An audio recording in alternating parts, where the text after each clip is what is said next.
जय शिव गुरु, हर हर महादेव, जय माँ पार्वती। तो मैं शिव शिष्य अर्चना आप सभी के लिए एक बहुत ही सुंदर शिव चर्चा कथा लेकर के आई हूँ।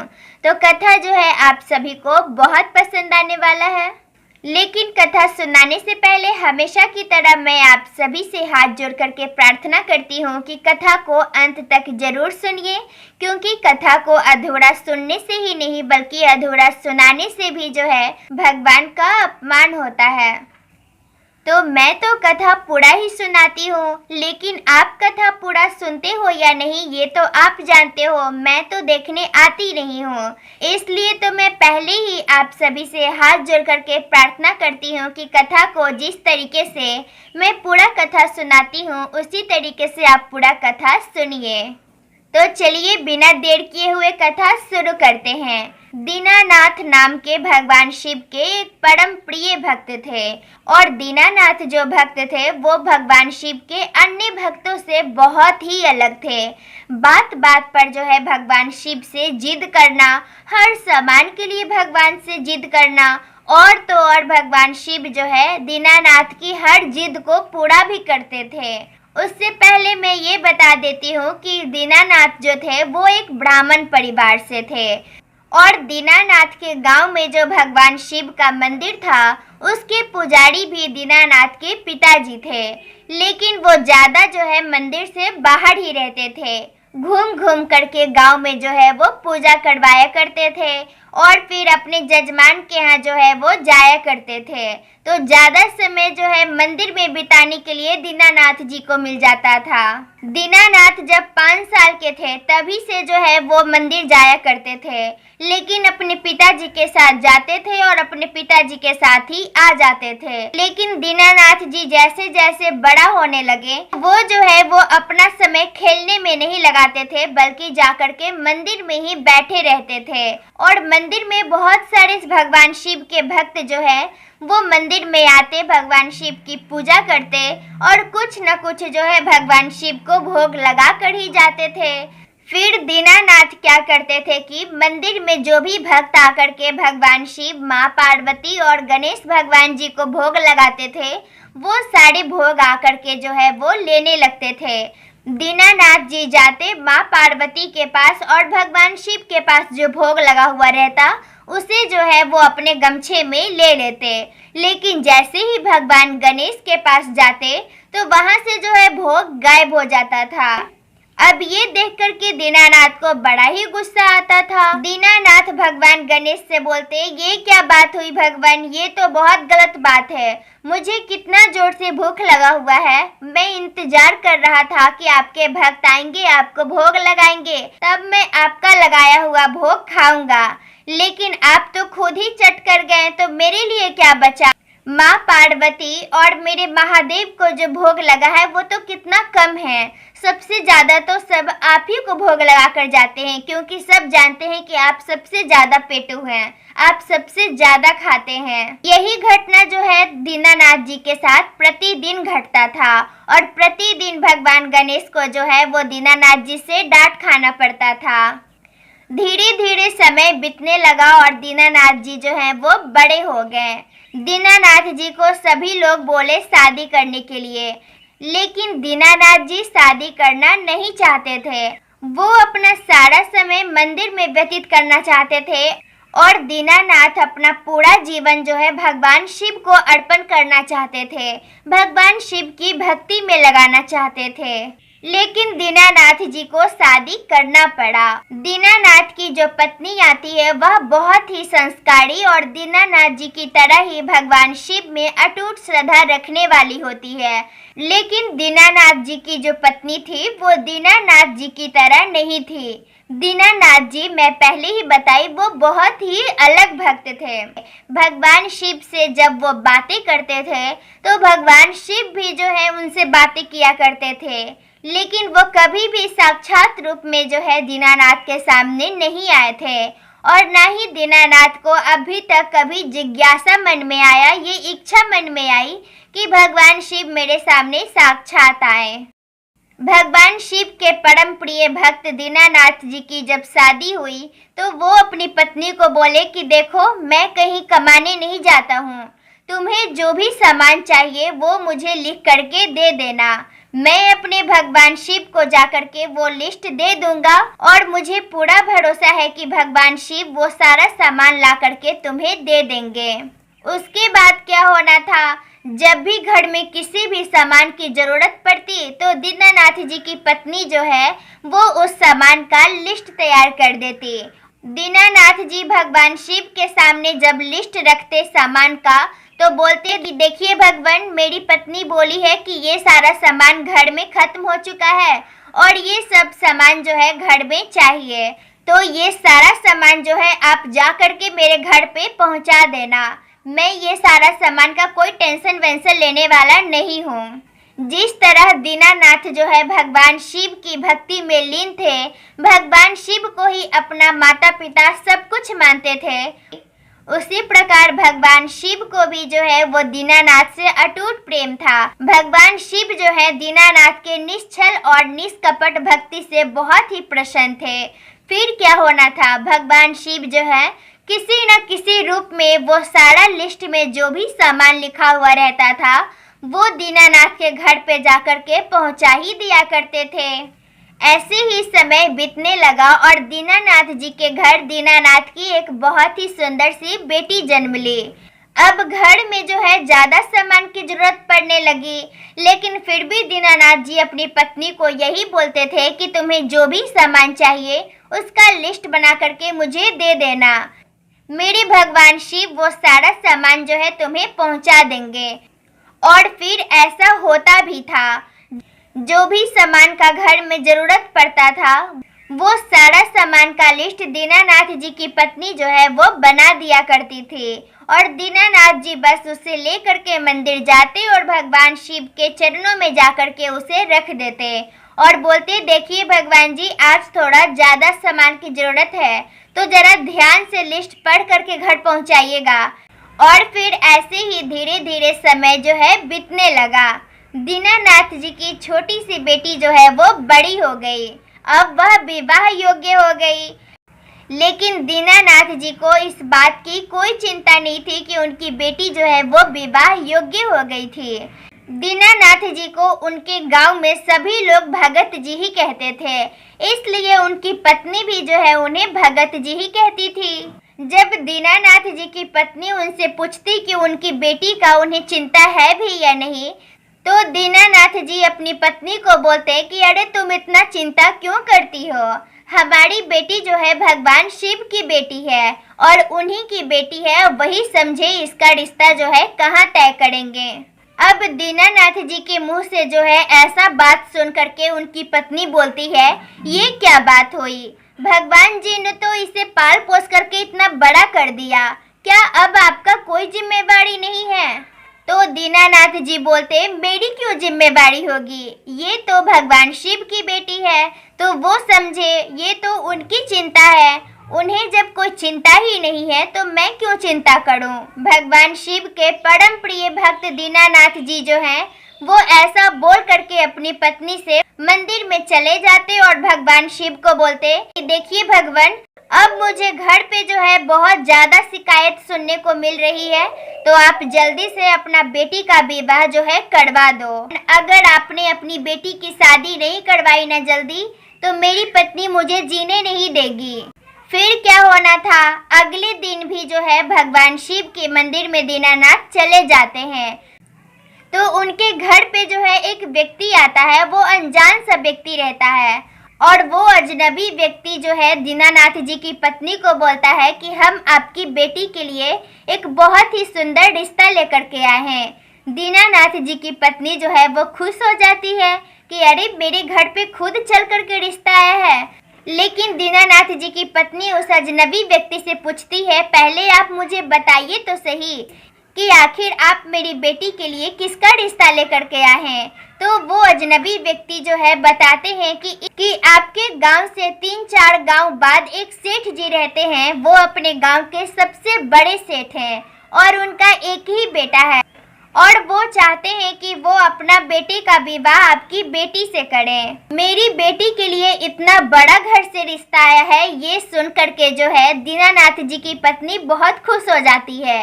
दीनानाथ जी की पत्नी जो है उस अजनबी व्यक्ति को बोल देते हैं कि ठीक है, आप सेठ जी को जो है वो हमारी बेटी को दिखाने के लिए लेते आइएगा। फिर वो अजनबी व्यक्ति जो आए थे वहां से चले जाते हैं। उसके बाद शाम को जो है दीनानाथ जी जब घर आते हैं तो उनकी पत्नी जो है उन्हें बोलती है कि देखिए, मैंने अपनी बेटी का रिश्ता जो है वो तय कर दिया है। अब आप सोचो कि दहेज का व्यवस्था आप कहाँ से करेंगे। अपनी पत्नी के मुंह से ऐसी बात सुन करके जो है दीनानाथ जी बोलते हैं कि हमारी बेटी जो है वो हमारी बेटी नहीं है, इसके लिए तुम चिंता क्यों करती हो, और मुझे भी चिंता करने की कोई जरूरत नहीं है। हमारी बेटी तो साक्षात मेरी शिव शंभू की बेटी है और वही हमारी बेटी का रिश्ता तय किए हैं और दहेज का व्यवस्था भी वही करेंगे। अब जैसे ही कल सुबह होता है तो बहुत सारा सामान का लिस्ट जो है वो तैयार हो जाता है, क्योंकि दीनानाथ जी के यहाँ उनकी बेटी को देखने के लिए जो है वो रिश्ते वाले आ रहे थे, वो लड़के वाले आ रहे थे। इसलिए उनकी पत्नी ने बहुत सारे सामान की लिस्ट तैयार कर दी। अब वो लिस्ट लेकर के जो है हमेशा की तरह दीनानाथ जी भगवान शिव के मंदिर पहुंच गए और अपने शिव शंभू के चरणों में उस लिस्ट को अर्पण कर दिया और बोले कि देखिए भगवान, आज आपकी कोई नौटंकी नहीं चलेगी, इतना सारा सामान जो है आपको घर में पहुंचाना ही पड़ेगा, क्योंकि आपकी बेटी को जो है लड़के वाले देखने आ रहे हैं। फिर क्या, हमेशा की तरह किसी न किसी रूप में और कोई न कोई बहाना लेकर के जो है भगवान शिव दीनानाथ जी के घर पहुंच जाते हैं सारा सामान लेकर के। दीनानाथ जी फिर घर लौटते हैं तो देखते हैं कि उनकी बेटी को देखने के लिए सभी लोग आ चुके हैं। जो भी मेहमान आए थे सभी लोग का दीनानाथ जी और उनकी पत्नी जो है स्वागत करते हैं और फिर सभी लोग जो है दीनानाथ जी की बेटी को पसंद करके और बोलते हैं कि दीनानाथ जी अब शादी का तैयारी करिए और ये बोल करके जो है चले जाते हैं। दीनानाथ जी को अभी भी किसी बात की कोई चिंता नहीं थी कि उनकी बेटी का विवाह होने वाला था। दीनानाथ जी की पत्नी का तो रातों का नींद ही उड़ गया था, लेकिन दीनानाथ जी तो रात को हमेशा की तरह आराम से खर्राटे मारते हैं और सुबह सुबह जो है वो तैयार होने लगते हैं मंदिर जाने के लिए। तभी दीनानाथ की पत्नी जो है अपने आंखों में आंसू लिए हुए और बहुत ही भावुक होकर के जो है दीनानाथ से बोलती है कि भगत जी, अभी तक आपने अपनी बेटी को लेकर के कोई जिम्मेदारी नहीं निभाया है, कम से कम अब तो कोई जिम्मेदारी निभा लीजिए। हमारी बेटी का विवाह जो है वो हमारे सर पे आ चुका है। अगर हम सही समय पे शादी के लिए पैसे इकट्ठे नहीं कर पाए तो आपको पता भी है कि समाज में हमारी कितनी बदनामी होगी। लेकिन फिर भी जो है दीनानाथ जी को कोई चिंता नहीं रहता है। लेकिन दीनानाथ जी को अपनी पत्नी के आंखों में आंसू भी देखा नहीं जाता है और वो बोलते हैं अपनी पत्नी से, अरे तुम क्यों चिंता करती हो, अभी तक तुम्हें जो कुछ भी चाहिए था वो मेरे भगवान ने तुम्हें दिया या नहीं। तो दीनानाथ जी की पत्नी बोलती है, अभी तक जो भी हमें चाहिए था वो खाने पीने की बात थी, वो सारी बात अलग थी, लेकिन आज हमारी बेटी की शादी का सवाल है। इतने सारे पैसे आपके भगवान कैसे देंगे भला। अपनी पत्नी का बात सुनकर के दीनानाथ जी बोलते हैं, देंगे, जरूर देंगे, क्यों नहीं देंगे, अभी तक दिए हैं तो आगे भी देंगे। मुझे मेरी शिव शंभू पे पूरा भरोसा है, वो मुझे कभी निराश कर ही नहीं सकते हैं। फिर क्या, इतना बोल करके दीनानाथ जी जो है वो चले जाते हैं मंदिर और भगवान शिव के सामने जो है पहली बार वो अपने आंखों में आंसू लेकर के भगवान शिव से प्रार्थना करते हैं कि हे प्रभु, अब तो आपने अपनी बेटी का विवाह भी तय कर दिया है, तो आप अपनी बेटी के विवाह के खर्चे का भी व्यवस्था करवा दो जल्दी से। उसके बाद क्या होना था कि भगवान शिव जो है एक सेठ का रूप धारण करते हैं और फिर दीनानाथ जी के घर पे पहुंच जाते हैं। दुल्हन के कपड़े से लेकर के उसके जेवर तक और बहुत सारे धन लेकर के जो है दीनानाथ जी के घर पे पहुंच जाते हैं। दीनानाथ जी की पत्नी जब अपने घर से निकलती है और बाहर जब भगवान शिव को सेठ के रूप में देखती है तो वो सोचती है कि आखिर ये कौन है जो कि हमारे घर पे इतना सारा सामान लेकर के आए हैं। और फिर ऐसा सोच करके दीनानाथ जी की पत्नी जो है भगवान शिव से पूछती हैं कि आप कौन हैं और फिर यहाँ पे इतना सारा सामान लेकर के क्यों आए हैं। तो भगवान शिव जो है, जो सेठ का रूप धारण किए हुए थे, वो दीनानाथ जी की पत्नी को बोलते हैं कि मैं दीनानाथ जी का बचपन का मित्र हूँ। वो जब भी कोई परेशानी में रहते हैं तो मुझे आकर के बताया करते हैं। जब आज वो मेरे घर पे आए तो मुझे बताएं कि उनकी बेटी का विवाह होने वाला है और उन्हें जो है वो पैसों की बहुत ज़रूरत है। तो मैं दीनानाथ जी से बोला कि आपकी बेटी मतलब मेरी बेटी, और फिर मेरी खुद की तो कोई बेटी है नहीं। मेरे भी तो कुछ शौक श्रद्धा थे, लेकिन वो तो पूरा हो नहीं सकते हैं क्योंकि मेरी कोई बेटी है नहीं। तो मेरे सारे शौक श्रद्धा जो है पूरा हो जाएंगे अगर आप ये सारा धन अपनी बेटी के विवाह में खर्च करें।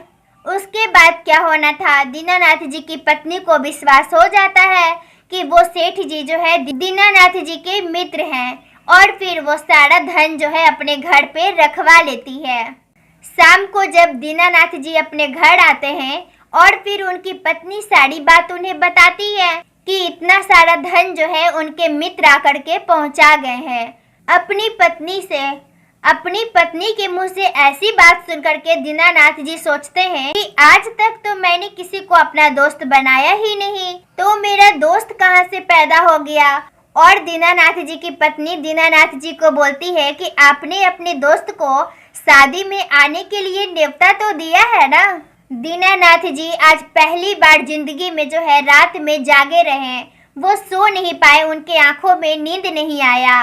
और फिर सुबह उठते ही जो है दीनानाथ जी तैयार हो जाते हैं और अपनी बेटी के शादी का कार्ड में से एक कार्ड निकालते हैं और मंदिर लेकर के चले जाते हैं और भगवान शिव को बोलते हैं, हे प्रभु, आप मेरे घर पड़ गए और मुझे दर्शन भी नहीं दिए, ये आपने मेरे साथ बहुत गलत किया जी। और दीनानाथ जी भगवान शिव से कहते हैं कि हे शिव शंभु, आप ये मत सोचना कि आपकी सारी जिम्मेवारी जो है पूरी हो गई है। आपको अपनी बेटी के शादी में भी आना होगा। अगर आप अपनी बेटी के शादी में नहीं आए तो मैं भी शादी में नहीं जाऊंगा। अब आपको फैसला करना है, आप शादी में आ रहे हो या नहीं। हमेशा की तरह भगवान शिव से जो है दीनानाथ जी जिद पकड़ के बैठ गए कि जब तक वो शादी में नहीं आएंगे तब तक वो अपनी बेटी के शादी में नहीं जाएंगे। सभी लोग जो है वो तैयारी में जुटे हुए थे। घर पे बहुत सारे मेहमान आए हुए थे।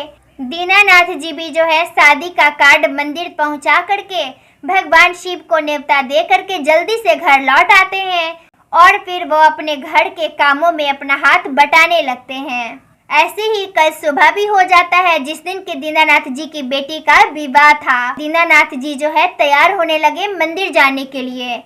अब जैसे ही वो मंदिर की ओर जाने ही लगे कि उनकी पत्नी पीछे से आवाज लगाती है कि भगत जी आज कहाँ जा रहे हैं। दीनानाथ जी बोलते हैं कि अरे मैं अपने भगवान को बुलाने जा रहा हूँ। देखो शादी में सभी लोग आ गए हैं लेकिन मेरे प्रभु तो अभी तक आए ही नहीं।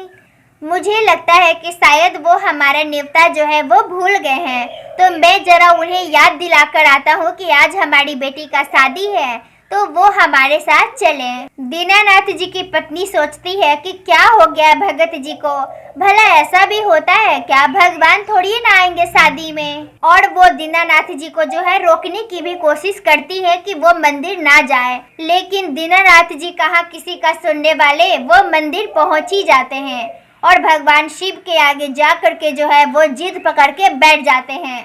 आप शादी में नहीं आ रहे हैं ना, ठीक है मैं भी नहीं जाऊंगा, मैं भी जो हूँ आप ही की तरह यहाँ बैठा रहता हूँ। मैं पहले ही बोल देता हूँ, बाद में मुझे आप नहीं बोलना कि आपकी बेटी का विवाह मेरे चलते रुक गया। हमेशा की तरह भगवान शिव को जो है अपने भक्त दीनानाथ जी के सामने झुकना ही पड़ता है, उनकी जिद का लाज रखना ही पड़ता है।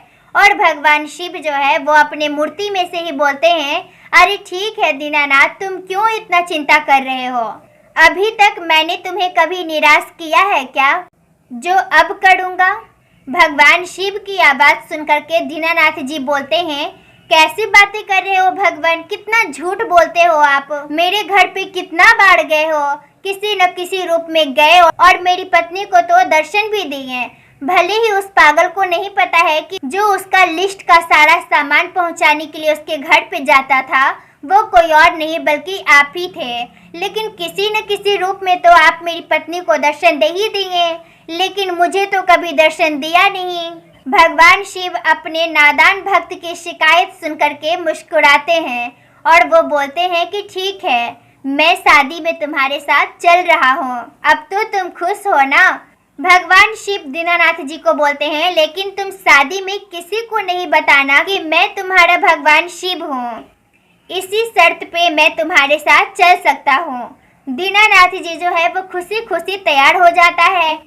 फिर क्या होना था, भगवान शिव जो है वही सेठ के रूप में प्रकट होते हैं मंदिर में, जिस सेठ के रूप में जो है दीनानाथ जी के मित्र बन करके उनकी बेटी का शादी का सारा सामान लेकर के उनकी पत्नी के सामने पहुंचे थे। तो दीनानाथ जी जो है वो प्रणाम करते हैं भगवान शिव को, अपना शीश नवा करके हाथ जोड़ करके, और फिर भगवान शिव को लेकर के जो है वो चलने लगते हैं।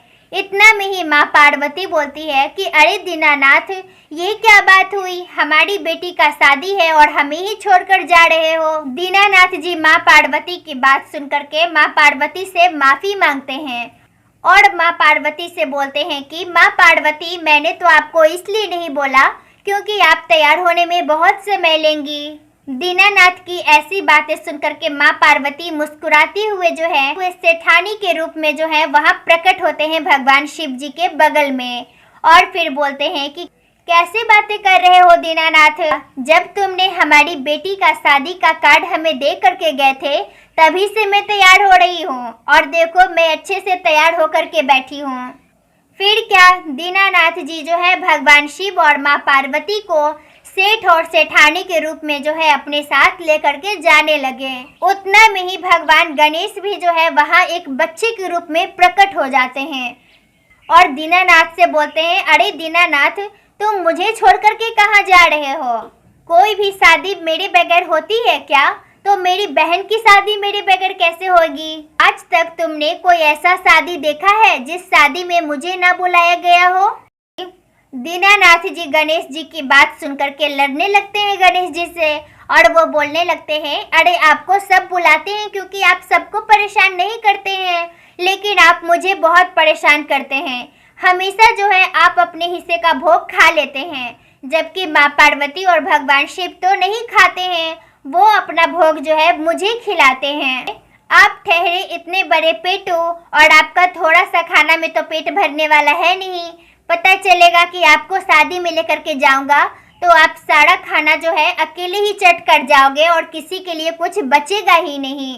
भोलेनाथ के भोले भक्त दीनानाथ की बातें सुनकर के जो है सभी लोग मुस्कुराने लगते हैं। माँ पार्वती, भोलेनाथ और भगवान गणेश तीनों मुस्कुराने लगते हैं और भगवान शिव दीनानाथ को बोलते हैं कि अरे दीनानाथ, ऐसा कुछ नहीं होगा, और फिर तुमने तो अपनी बेटी को हमेशा से मेरी बेटी बताया है, तो हमारी बेटी तो गणेश की बहन हुई ना।